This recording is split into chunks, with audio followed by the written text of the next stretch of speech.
pas, ça marche. Hein? Bonjour à tous. Bonne fête les mamans. Soyez comblés, c'est votre journée aujourd'hui. Laissez-vous aimer. Amen. Amen. Tu as besoin d'aimer ta main, toi, là.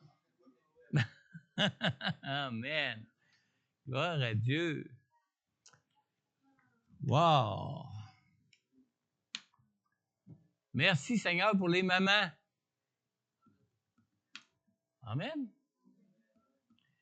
Celles qui nous berçaient quand on était malade. Celles qui nous préparaient les repas jour après jour. Celles qui nous corrigeaient. Comment ça? T'es pas tannant, moi. Bonne fête, maman. Sincèrement, soyez comblés, soyez bénis. Et vous savez, la parole de Dieu nous dit que c'est en devenant mère que la femme serait sauvée. Il y a toutes sortes d'interprétations sur ce verset-là. Hein? Ouais. Mais mon interprétation personnelle à ça, c'est simple. C'est que si Ève, c'est-à-dire, si ce ne serait pas de la postérité de la femme, comment pourrions-nous être sauvés? Hein? Marie a été mise enceinte par le Saint-Esprit. Et c'est parce qu'elle a été enceinte que nous pouvons être sauvés. C'est parce qu'elle est devenue maman. Maman de celui, le Dieu qui s'est fait chair, puis qui est venu pour nous sauver. Amen. Amen. Pour venir comme un homme dans ce monde, il devait avoir quelque part une dame qui devienne maman. Amen. Amen. Priez pour nos enfants, maman. Ils ont besoin d'être sauvés. Le Sauveur est déjà venu. Amen. Amen.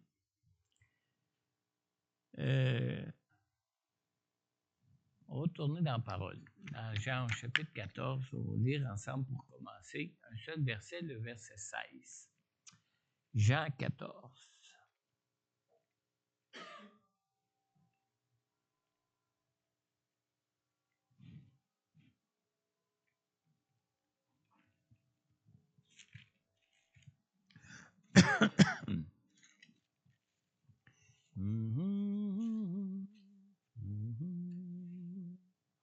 On lit ici dans Jean 14, au verset 16.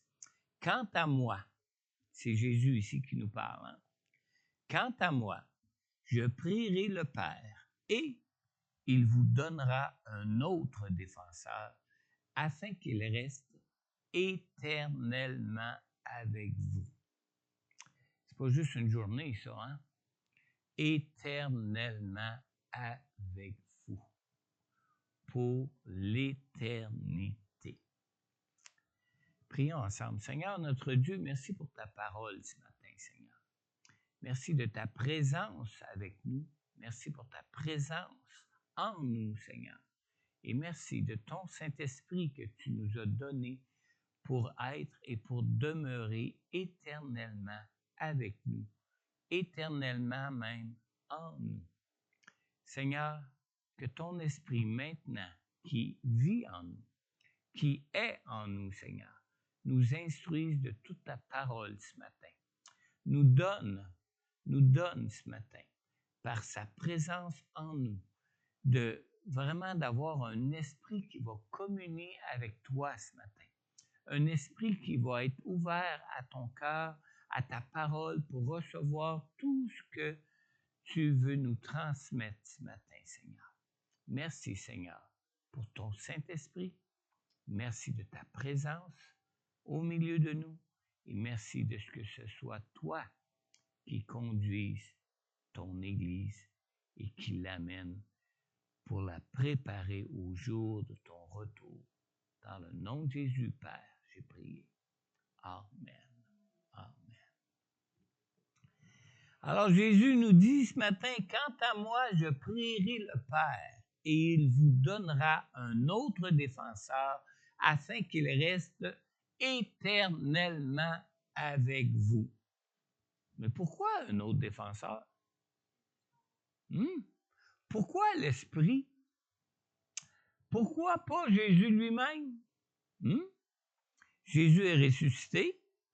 Jésus pourrait se manifester à nous comme il l'a fait avec ses disciples. Hein? Pourquoi un autre défenseur? Jésus est le Messie, le Fils unique de Dieu, la deuxième personne de Dieu. Pourquoi l'Esprit? Pourquoi un autre défenseur alors que c'est Jésus qui est notre Sauveur? Hmm? Vous êtes-vous déjà posé cette question-là? Je pense que c'est la question que le Seigneur m'a posée pour préparer ce message. Alors, pourquoi pas Jésus lui-même ressuscité? Pourquoi l'Esprit de Dieu? Quel est son rôle? Hein? C'est quoi le rôle de l'Esprit de Dieu? Qu'est-ce que l'Esprit de Dieu fait? Que fait-il au juste pour que Jésus prie le Père de nous l'envoyer? Il doit avoir quelque chose de spécial, n'est-ce pas?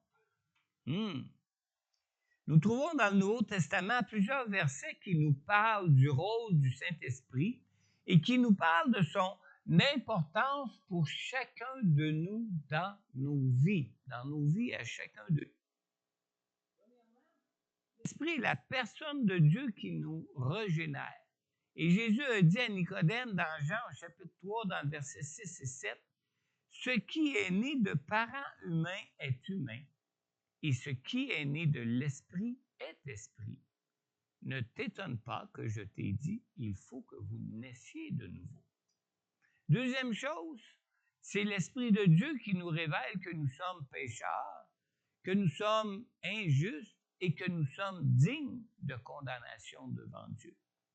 Dans Jean, au chapitre 16, au verset 8, Jésus nous dit, « Et quand il sera venu, quand le Saint-Esprit sera venu, il convaincra le monde en ce qui concerne le péché, la justice et le jugement. » Troisième chose aussi que la Bible nous révèle sur le Saint-Esprit, c'est que c'est le Saint-Esprit qui nous oint des dons surnaturels de Dieu.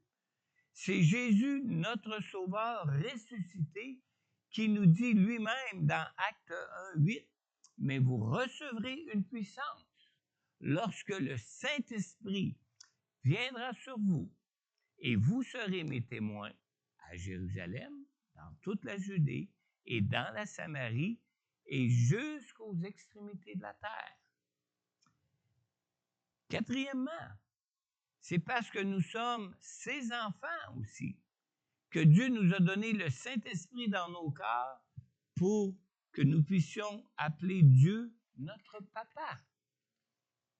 On lit dans Galates 4,6, on lit ici que parce que vous êtes ses fils, Dieu a envoyé dans vos cœurs l'Esprit de son Fils qui crie « Abba Père ».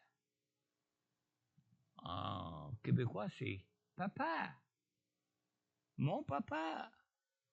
Cinquièmement, un des rôles du Saint-Esprit est de nous conduire selon Dieu dans nos vies. On lit dans Galates 5, 18 et dans le verset 25, qu'on va lire aussi tout de suite après, la parole de Dieu nous dit que « Cependant, si vous êtes conduits par l'Esprit, vous n'êtes pas sous la loi. » Et au verset 25, on lit « Si nous vivons par l'Esprit, laissons-nous aussi conduire par l'Esprit. » Sixièmement, c'est aussi le Saint-Esprit qui nous conduit dans toute la vérité de Dieu qui nous rend libres.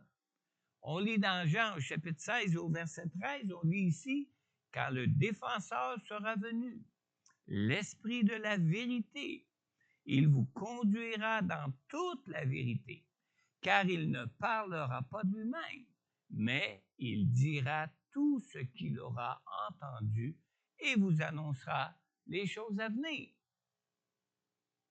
Septièmement, quand nous marchons avec lui, le Saint-Esprit nous fait porter du fruit selon Dieu dans nos vies. On lit dans Galates 5, 22.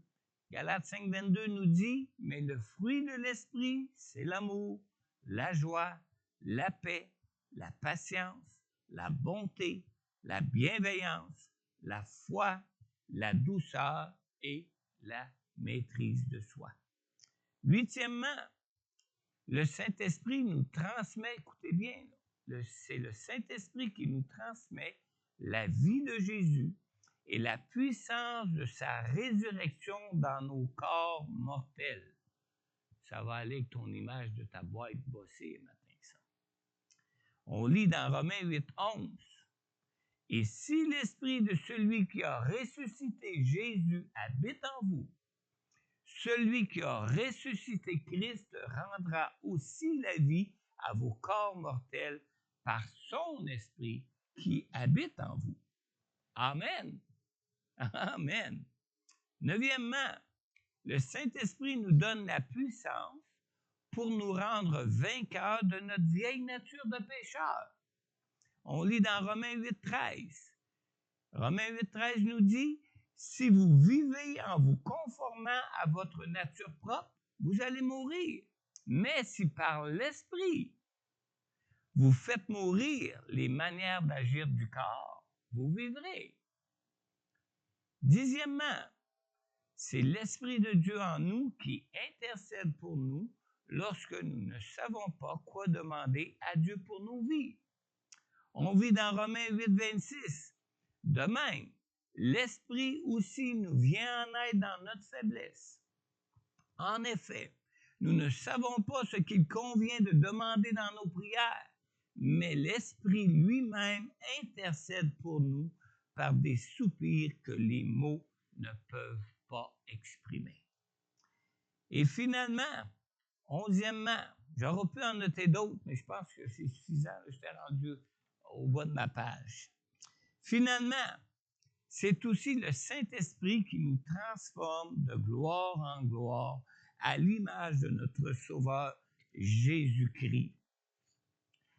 Dans 2 Corinthiens 3, 18, excusez-moi, dans 2 Corinthiens 3, 18, on lit « Nous tous, qui sans voile sur le visage, contemplons comme dans un miroir la gloire du Seigneur. Nous sommes transformés à son image de gloire en gloire par l'Esprit du Seigneur. » Alors, toutes ces choses, ce sont le Saint-Esprit qui les accomplit dans nos vies. Le Saint-Esprit, vous savez, est la personne de Dieu qui rend vivant en nous ce qui se trouve dans le cœur de Jésus et ce qui se trouve dans le cœur du Père pour nous, pour nos vies. C'est le Saint-Esprit qui rend ça réel pour nous dans nos vies. C'est le Saint-Esprit qui rend ça vivant en nous.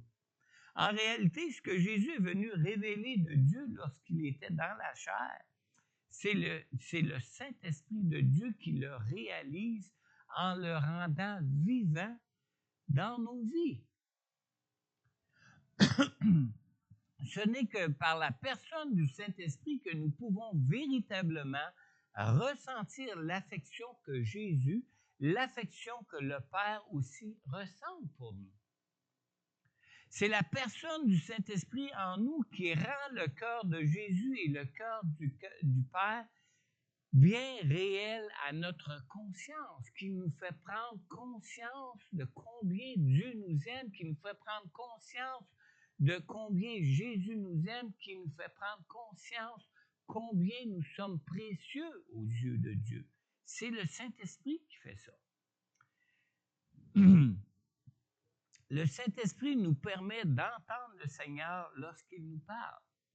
Il nous permet de le voir présent avec nous et il nous permet même de le ressentir, de ressentir sa présence et son amour pour nous.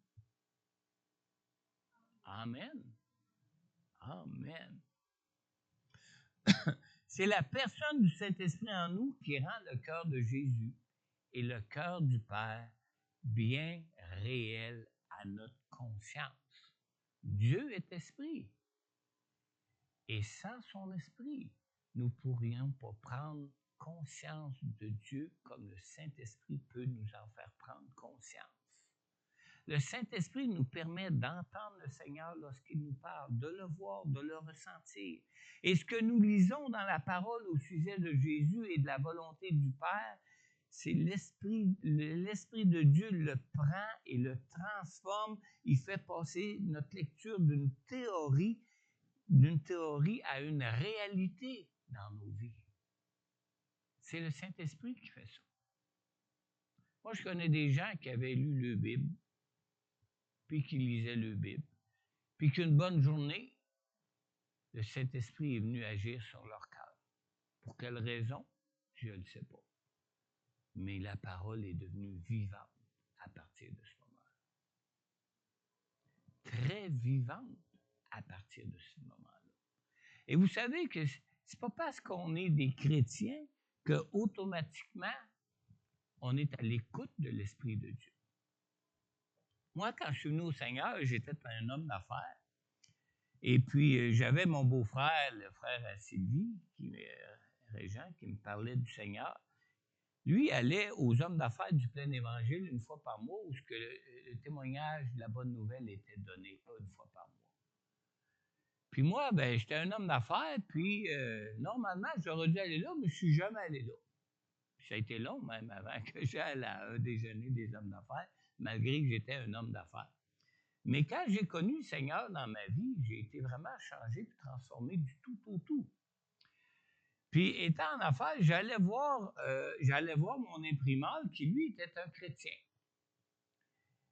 C'était évident qu'il était un chrétien. Partout dans son imprimerie, il y avait des versets de la Bible accrochés, imprimés, puis accrochés un peu partout dans son imprimerie. Puis moi, quand je suis devenu chrétien, j'ai remarqué les versets. J'ai dit, regardez ça, j'avais comme jamais remarqué ces cadres-là, c'était des versets de la parole de Dieu qui étaient sur ses murs dans son imprimerie. Je n'avais jamais remarqué ça auparavant. Mais, je dis à mon imprimeur, tu connais la parole de Dieu, toi? Il dit, oui, moi je connais la parole de Dieu. Tu dois être chrétien? Oui, il dit, moi je suis chrétien, oui. Mais lui, il n'était pas pentecôtiste. C'était pas un homme de l'esprit, c'était un homme de la parole. C'est drôle, hein? Alors, j'ai dit, tu dois connaître les hommes d'affaires du plein évangile. Puis on sait que les hommes d'affaires du plein évangile étaient beaucoup plus de tendance pentecôtiste qu'autre chose. Hein? Même un petit peu débordant, charismatique, catholique, c'est bon, là, mais il était très pentecôtiste. Et alors, lui, il connaissait les hommes d'affaires. C'était un homme d'affaires comme moi, puis ça faisait des années, lui, qui était chrétien. Alors, il dit, oui, je connais ça. Tu dois y aller de temps en temps. Non, pas vraiment. Alors, je commence à y parler du Seigneur, puis je commence à y parler de mon baptême du Saint-Esprit. Je commence à y parler de comment le Saint-Esprit m'avait ouvert les yeux, de comment le Saint-Esprit faisait de moi une nouvelle créature, puis comment le Saint-Esprit, puis lui était là, ah ouais, mais il n'osait pas dire un mot, là. Savez-vous ce qui est arrivé? En dedans d'un mois, à peu près, maximum. Peut-être un peu plus qu'un mois, mais en quelques semaines, un samedi matin, j'étais en train de déjeuner avec mon épouse, où on vient de finir de déjeuner, je ne me souviens pas trop. Ça cogne à la porte. J'arrive à la porte, c'est mon imprimeur. Denis, salut, comment ça va? Il dit, tu ne sauras jamais ce qui est arrivé dans ma vie. Non, quoi donc? Je le fais rentrer. Il dit, tu sais, moi, il dit, je pense que ça faisait une trentaine d'années qu'il était chrétien. Puis il dit, je lis ma Bible tous les jours, puis je l'ai lu, puis je l'ai relu, puis je l'ai relu. Mais il dit, tu sais, le livre des Actes, là, j'aurais pu enlever ça complètement de ma Bible, puis ça n'aurait pas fait de différence. Mais il dit, Dieu m'a parlé. Puis il dit, sais-tu ce qui m'est arrivé? Il dit, j'ai été baptisé du Saint-Esprit. Il dit, là, quand je lis le livre des Actes, ça me dit quoi? Gloire à Dieu. Amen. Alors, vous savez, c'est pas parce qu'on est chrétien puis qu'on lit la parole de Dieu, puis qu'on a sincèrement ou qu'on a même qu'on est devenu vivant spirituellement puis qu'on sait qu'on est à l'écoute du Saint-Esprit dans nos vies pour autant. Hein? Non. Faut pas se leurrer avec ça, là.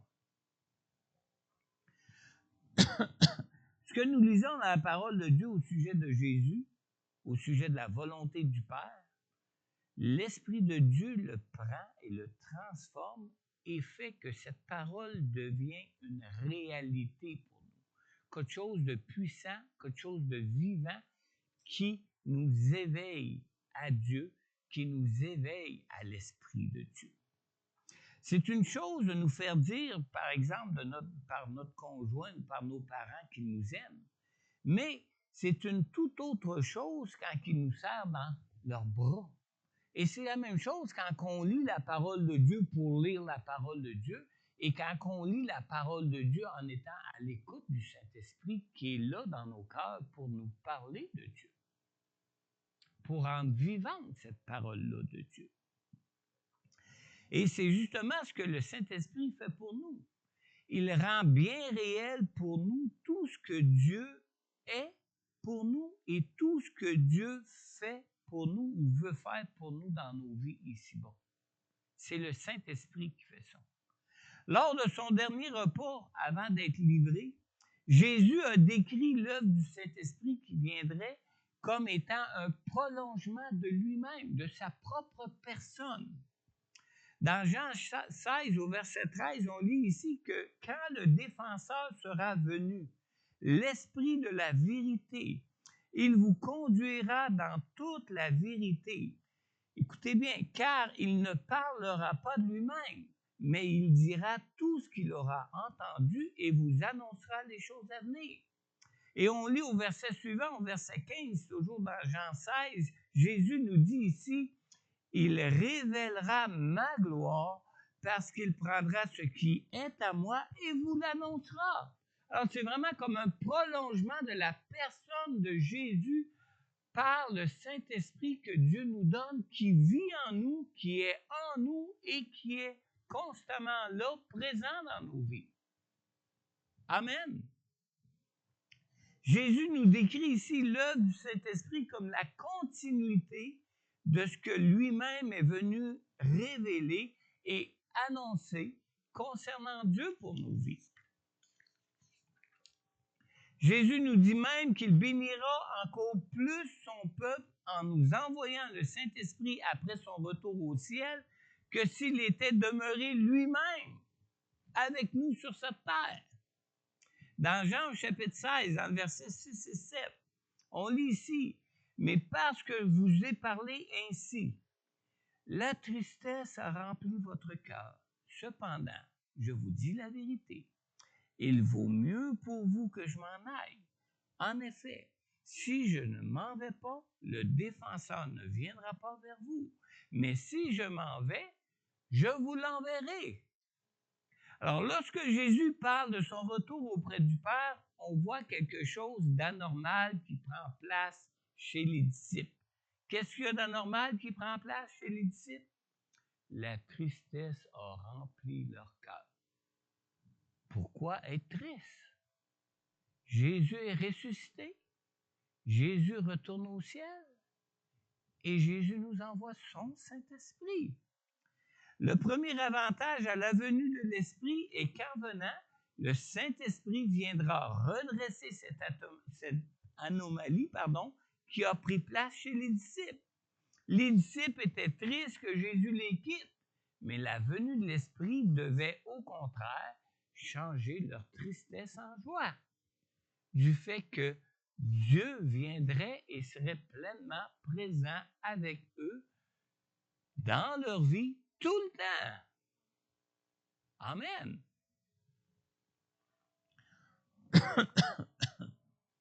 Le Saint-Esprit est la prolongation de la présence de Jésus avec nous et par le fait même de sa présence, c'est la prolongation de son affection pour les siens, pour nous, de son amour qui est là toujours présent avec nous.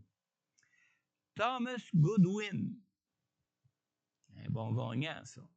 Thomas Goodwin, cité par Dane Ortlund. Je ne sais pas si je dis ça comme il faut, Ortlund, mais ça devrait être ça. Je pense que c'est un Britannique.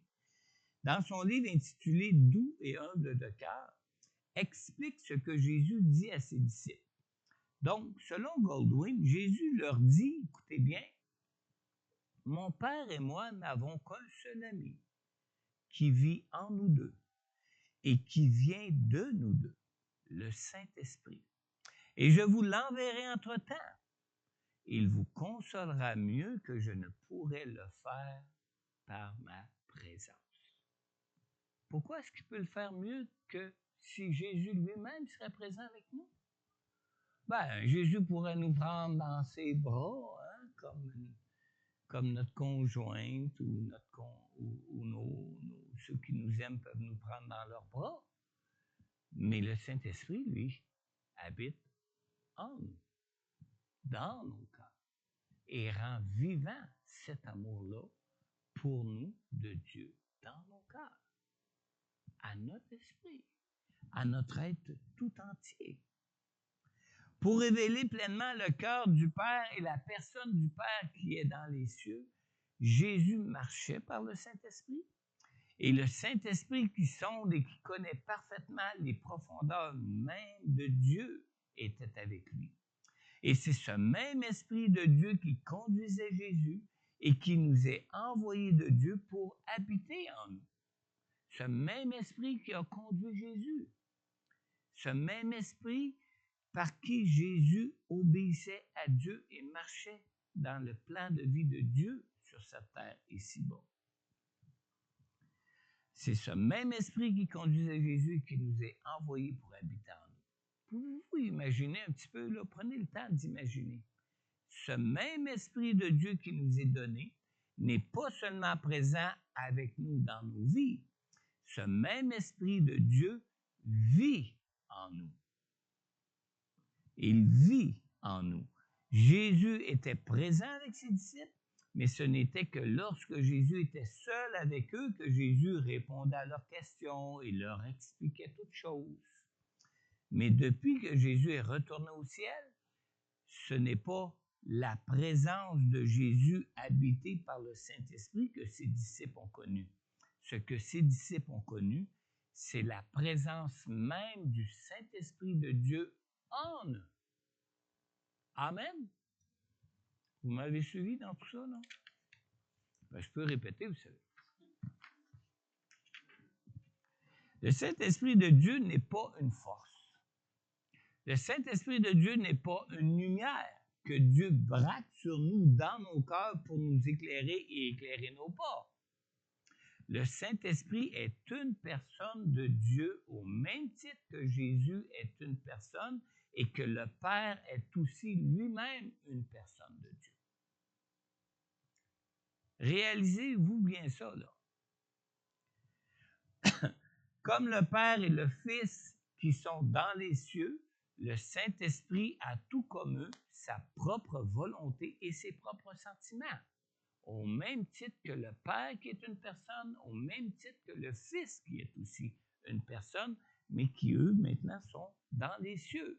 Ce même esprit, lui, est en nous, dans nos cœurs, dans nos vies, maintenant, présentement. Alors, ce n'est pas une lumière que nous avons en nous qui nous éclaire sur Jésus et sur le Père. Le Saint-Esprit en nous est une personne de Dieu qui fait de l'amour de Jésus et qui fait de l'amour de Dieu le Père une expérience de vie bien concrète pour nous. Amen. Tout ce que nous lisons de la parole de Dieu et tout ce qui nous vient comme en image dans nos pensées devient par le Saint-Esprit une expérience réelle avec Dieu, une expérience vivante de vie avec Dieu.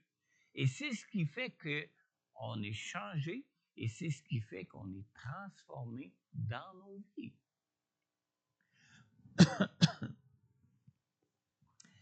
Tout ce qui nous est apporté à notre esprit lorsque nous pensons à Dieu nous est rendu vivant par le Saint-Esprit.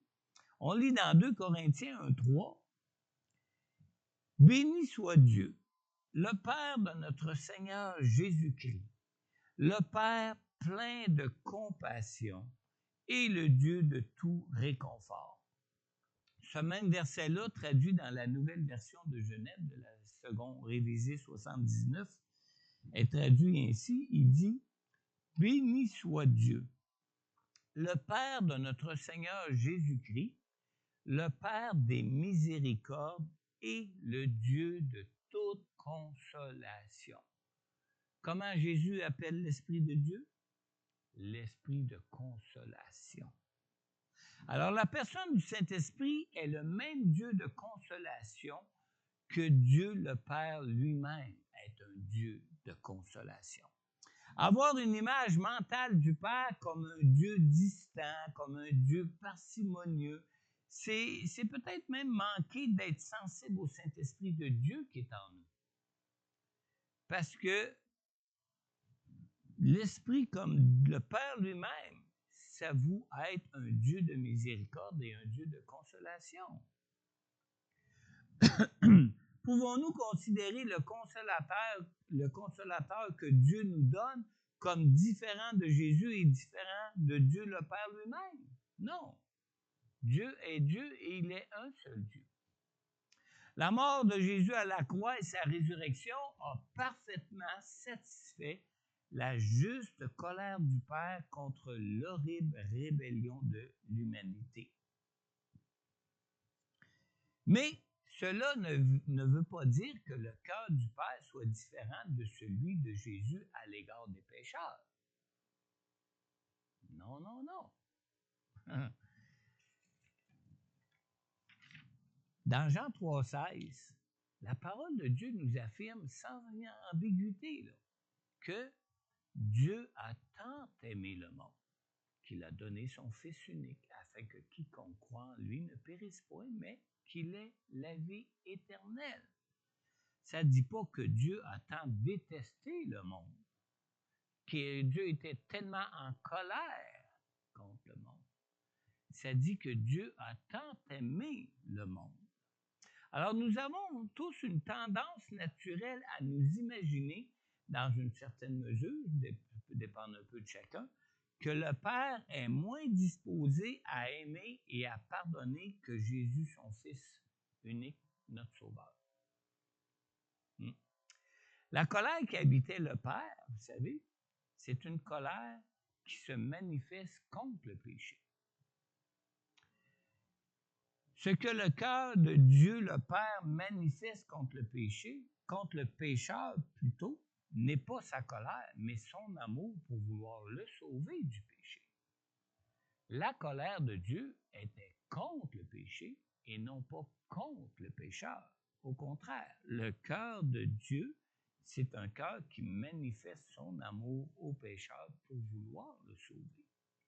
Cet amour du Père pour tous les hommes, Jésus est venu le manifester et le rendre vivant à nos yeux en subissant la croix à notre place. Alors, tout comme Jésus, le rôle du Saint-Esprit n'est pas de condamner le pécheur. Pas du tout. Le rôle du Saint-Esprit est de rendre vivant et de rendre l'amour du Père vivant à nos yeux excusez, je me suis trompé de ligne. Le rôle du Saint-Esprit n'est pas de condamner le pécheur, mais de rendre l'amour de Dieu, le Père, bien vivant et bien réel à nos yeux. Dans Jean, chapitre 12, au verset 47, où Jésus leur dit, il dit à ses disciples, « Si quelqu'un entend mes paroles, mais n'y croit pas, ce n'est pas moi qui le juge, car je suis venu non pour juger le monde, mais pour le sauver. » Alors, vous savez, dans Jean, au chapitre 16, au verset 8, quand on lit que le Saint-Esprit convaincra le monde en ce qui concerne le péché, la justice et le jugement, ce verset ne dit pas que le Saint-Esprit vient condamner le monde, mais ça dit plutôt que le Saint-Esprit vient convaincre que nous sommes pécheurs et que nous sommes dignes de la juste condamnation de Dieu. Et là, il nous témoigne l'amour de Dieu pour nous sauver.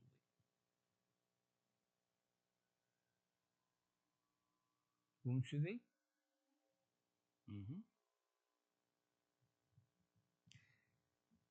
Le rôle du Saint-Esprit n'est pas différent de celui de Jésus. Le rôle du Saint-Esprit est la continuité de Jésus dans ce monde, partout où nous apportons l'Évangile. Et c'est ce qui fait la puissance de l'Évangile, ce n'est pas d'apporter la condamnation au monde, mais d'apporter plutôt que dans notre état où ce que nous sommes dignes de la condamnation de Dieu, c'est d'apporter la bonne nouvelle de combien Dieu nous aime pour avoir envoyé Jésus. Amen. On lit dans Acte 1:8, Jésus nous dit, vous recevrez une puissance lorsque le Saint-Esprit viendra sur vous, et vous serez mes témoins à Jérusalem, dans toute la Judée, dans la Samarie et jusqu'aux extrémités de la terre. Alors, être habité du Saint-Esprit implique avant tout d'être des enfants de Dieu. Vous savez, Dieu ne donne pas le Saint-Esprit qu'à ceux qui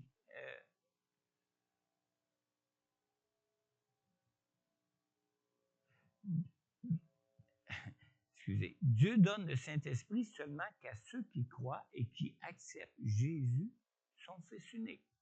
On lit dans Jean chapitre 1, dans le verset 12 et 13, Jésus nous dit, ou la parole de Dieu nous dit, mais à tous ceux qui l'ont accepté, à ceux qui croient en son nom, elle a donné le droit de devenir enfants de Dieu, puisqu'ils sont nés non du fait de la nature, ni par une volonté humaine, ni par la volonté de Marie, mais qu'ils sont nés de Dieu.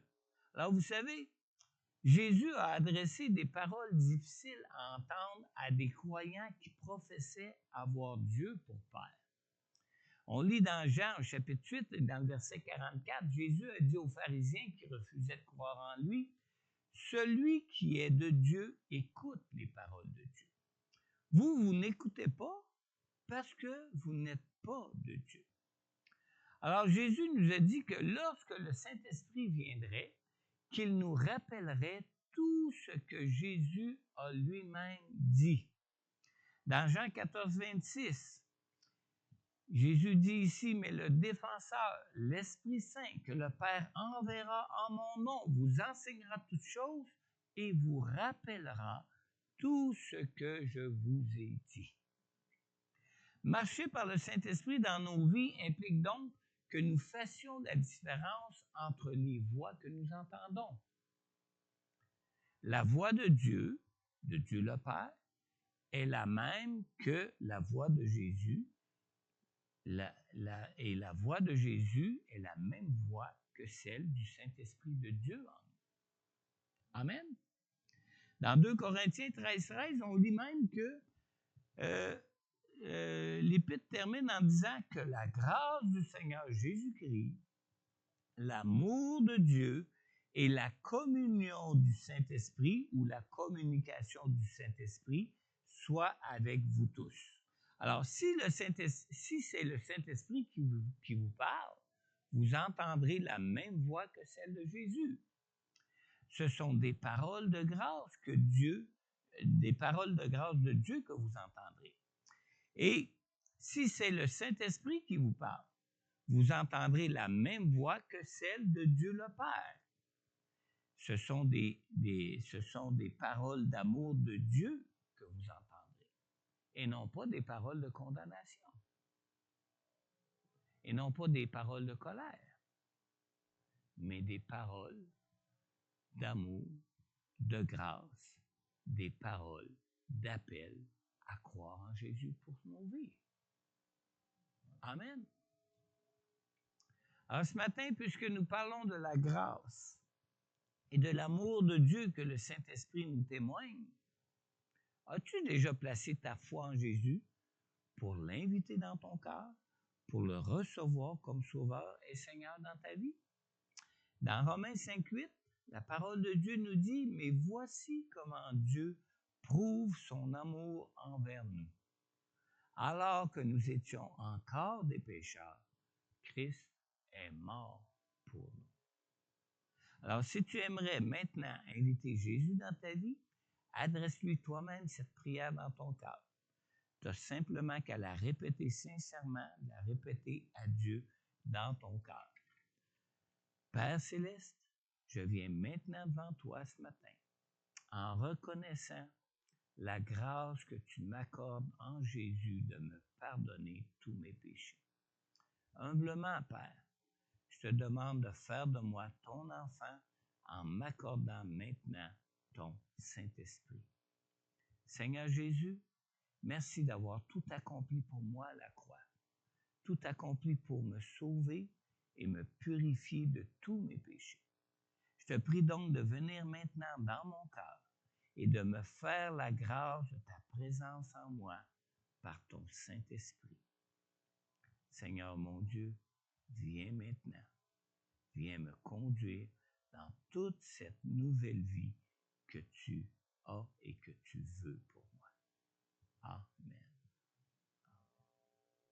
Alors, si tu écoutes présentement ce message en ligne et que tu as adressé cette prière à Dieu pour recevoir Jésus dans ton cœur pour la toute première fois de ta vie, n'hésite pas à prendre contact avec moi.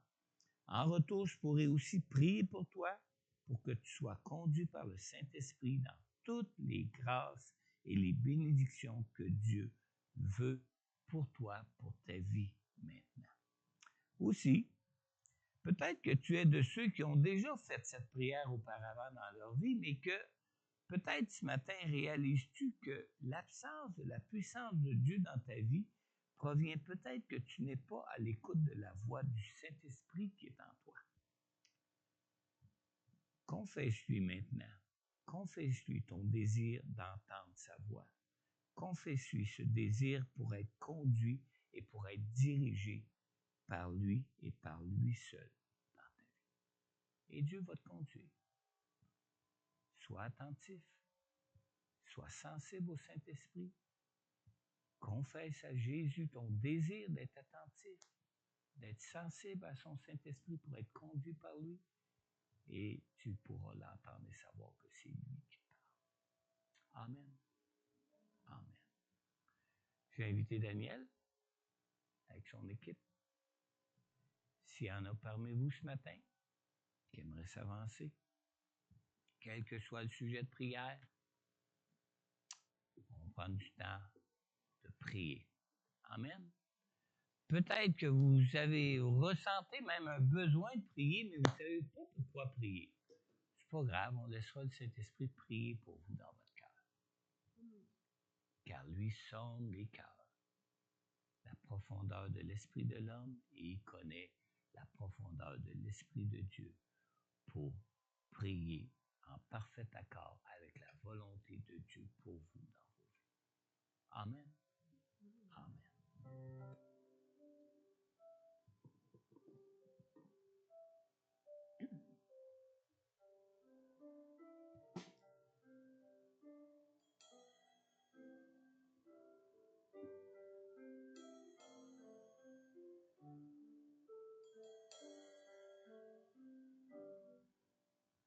Dans la présence du Seigneur, il y a la guérison. Dans la présence du Seigneur se trouve la paix. Dans la présence du Seigneur, mon cœur se réjouit. Dans la présence du Seigneur, je suis béni. Seigneur, agis en puissance dans nos vies. Crée en nous le désir de t'obéir. Sanctifie-nous par l'action de ta parole. Et nous verrons la gloire, nous verrons la gloire, nous verrons la gloire de ta face, la gloire de ta face.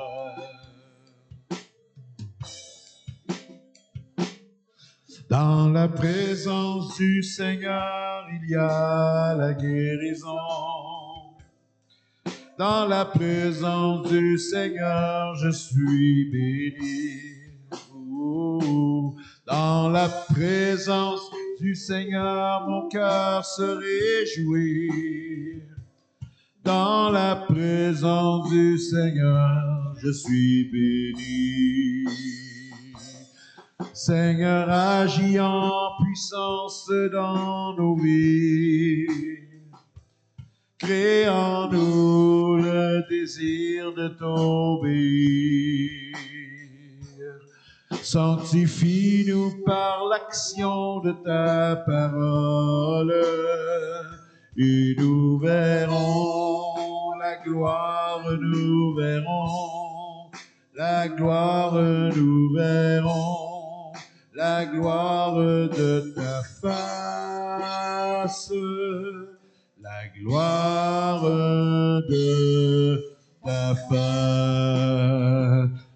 Nous verrons la gloire, nous verrons la gloire, nous verrons la gloire de ta face, la gloire de ta face,